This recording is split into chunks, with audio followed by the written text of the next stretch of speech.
Scharnhorst, 1943. The German battleship Scharnhorst was sunk on December 26, 1943 during the Battle of the North Cape, in the freezing Arctic waters near northern Norway. Built back in the 1930s, Scharnhorst was fast and well-armed. Earlier in the war, she had gained a reputation for attacking Allied supply convoys. This time, she was sent on a mission called Operation Ostfront to attack convoy JW-55B, which was carrying supplies to the Soviet Union. But the Germans didn't know that British intelligence had already cracked their plans. The Royal Navy had set up a trap, with a powerful force led by Admiral Bruce Fraser on the battleship HMS Duke of York. Scharnhorst left the port of Altenfjord with 5 destroyers, but the weather was so rough that the destroyers had to turn back. That left Scharnhorst sailing alone. The British cruisers, including HMS Belfast, struck first. They knocked out her radar, which basically left her blind in the middle of snow, darkness, and chaos. Scharnhorst tried to escape, but it didn't work. HMS Duke of York hit her hard, damaging her engines. Then British destroyers closed in and launched several torpedoes. By the evening, the ship was too badly damaged to stay afloat. She went down with almost 2,000 crew members. Only 36 survived. The British also lost 21 sailors, and 11 were wounded. Scharnhorst's sinking was a huge win for the Allies. It removed the last big surface threat to the Arctic convoys and showed how important radar and teamwork had become in modern naval battles. In September 2000, a team from the BBC, NRK, and the Royal Norwegian Navy found the wreck at the bottom of the Barents Sea. The ship was lying upside down, and her bow had been blown off probably from a massive explosion inside the ship. Investigators later confirmed that once her radar was gone, Scharnhorst never really stood a chance. Fusso, 1944.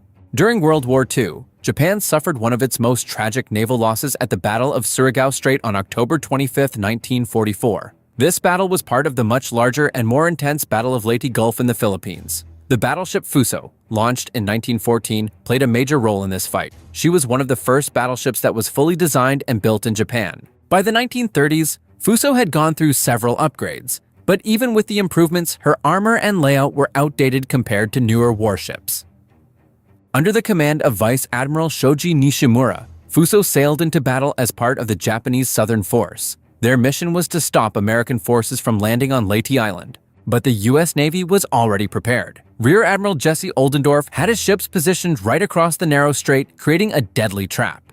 As the Japanese fleet moved in, they were first attacked by American PT boats. Then, U.S. destroyers launched waves of torpedoes. Fusso was hit hard by one of them, fired from the USS Melvin. The damage was serious. The ship slowed down, lost its ability to communicate, and started leaning to one side. It eventually fell behind the rest of the fleet. Despite the crew's efforts, the battleship couldn't recover and sank not long after. Out of more than 1,600 sailors on board, only 10 survived. For years, there was confusion about what exactly happened. Some believe Fusso had broken in two before sinking, but in 2017, a research team aboard the vessel R. Avi Petrel found the wreck deep under the sea. It was upside down but mostly in one piece. The front of the ship had folded backward along the hull, but it was still clearly attached. HMS Victoria, 1893.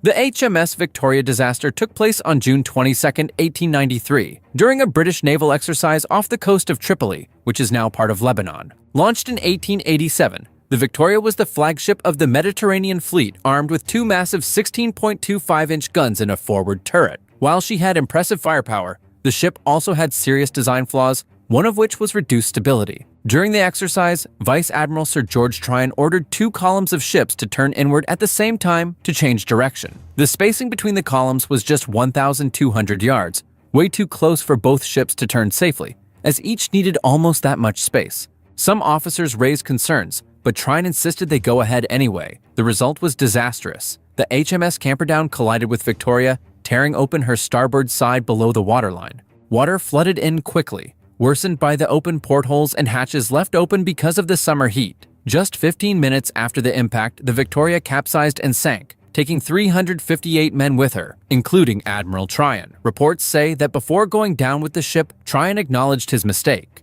In 2004, divers Christian Francis and Mark Elliott discovered the wreck at a depth of about 460 feet. They found it standing almost upright on its bow, with the stern facing the surface. Experts believe the ship's weight distribution and still-moving propellers caused it to settle in this unusual position. Investigations later confirmed that Tryon's poor judgment and his refusal to listen to warnings were the main causes of the tragedy. His officers were later cleared of any blame.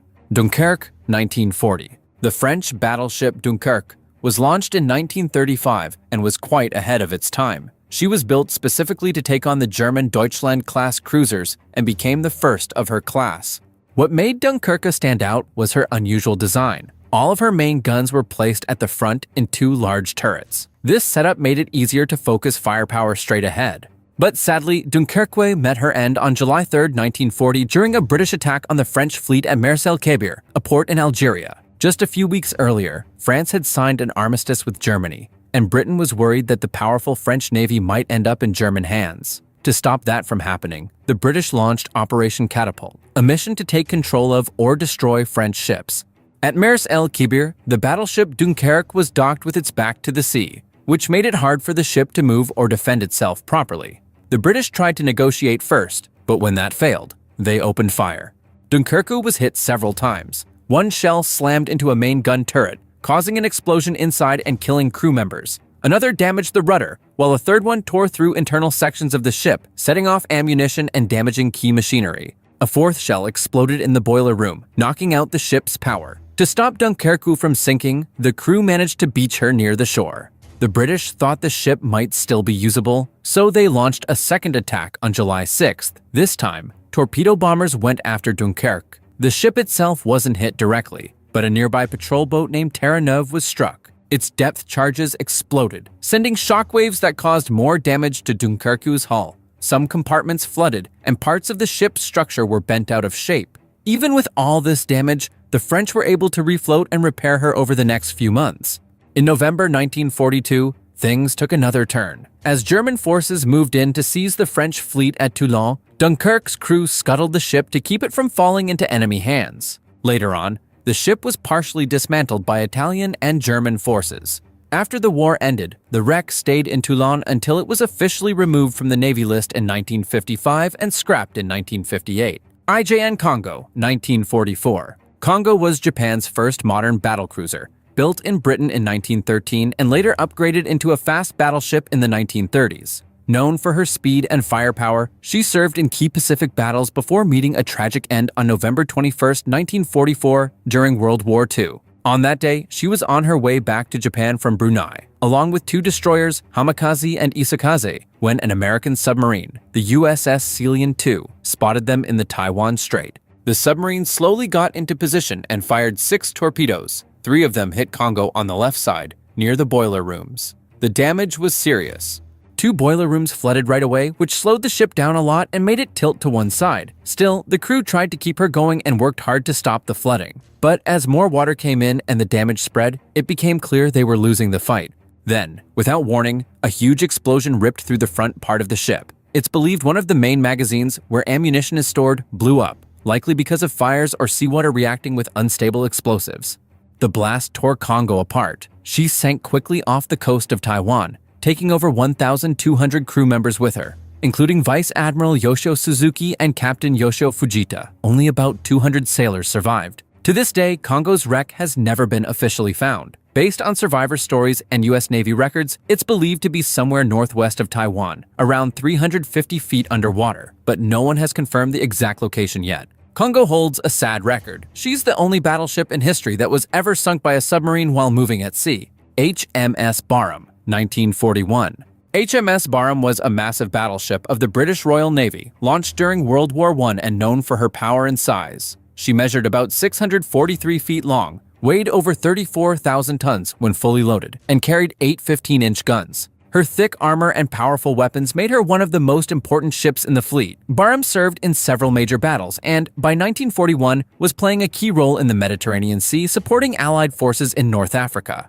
On November 25, 1941, Barham was part of a group of ships near the coast of Egypt. Their mission was to stop enemy supply convoys heading to support German and Italian troops. While patrolling the waters off Sidi Barrani, the group was attacked by a German submarine, U-331. The submarine managed to sneak past the escorts and launched 4 torpedoes at Barham. 3 of them hit the left side of the ship. At first, the ship seemed stable, but within minutes, a huge explosion tore through her. The blast was so powerful that it lifted the ship out of the water, breaking it apart before it sank completely. Out of the roughly 1,200 crew members on board, 862 died, including the ship's captain, Geoffrey Cook. One of the survivors was Vice Admiral Henry Pridham Whipple. A film crew on a nearby ship captured the terrifying explosion, making it one of the few battleship sinkings ever caught on camera. An investigation later found that the torpedoes caused a fire near the smaller ammunition storage, which set off a chain reaction and exploded the ship's main gun magazines. To avoid giving the enemy an advantage and to keep morale high, British officials kept the sinking a secret for several weeks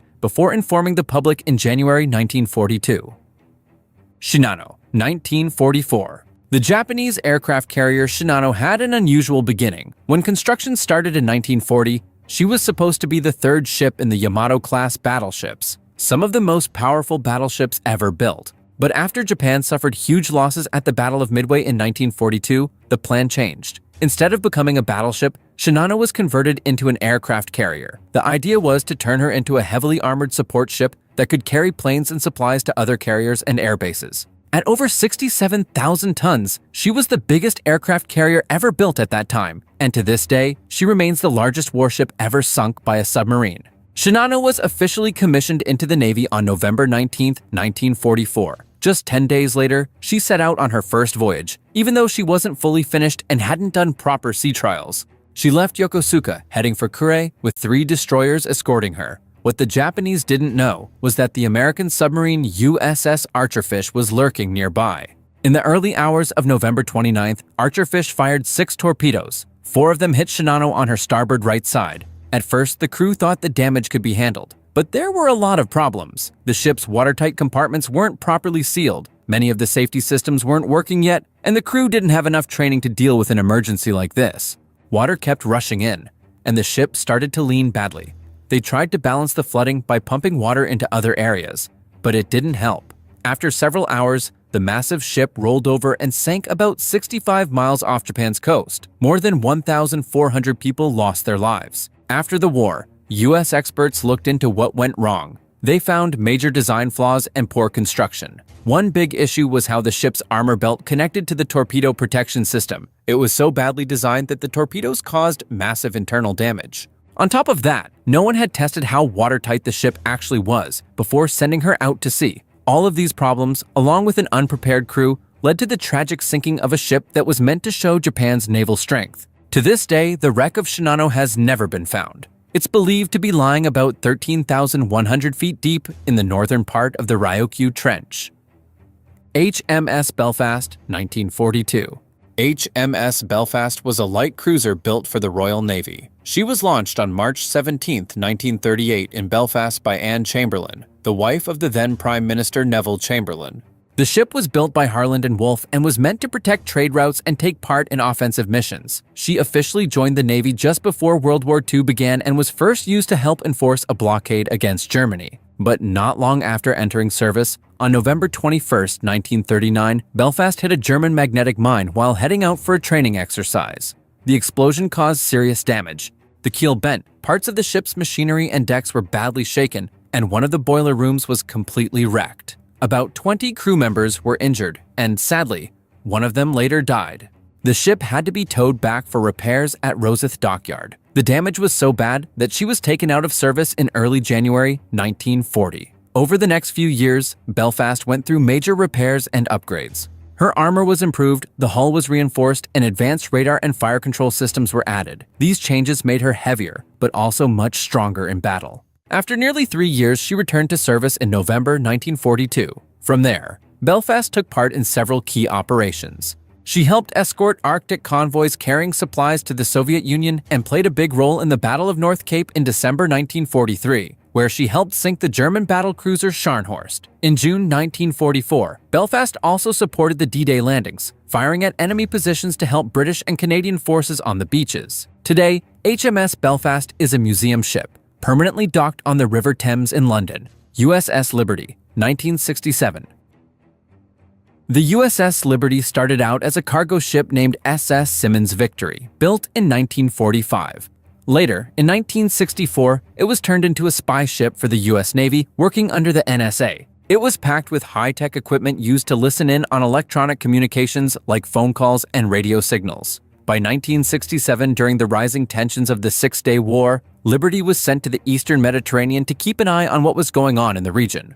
On June 8, 1967, while sailing in international waters near the Sinai Peninsula, the ship was suddenly attacked by Israeli forces. First, Israeli planes opened fire with machine guns and dropped napalm bombs. Then, torpedo boats arrived and launched 5 torpedoes, one of which hit the ship hard. The attack was devastating. 34 American crew members were killed and 171 were injured. Still, the crew did everything they could to keep the ship afloat, and eventually it was towed to Malta for emergency repairs.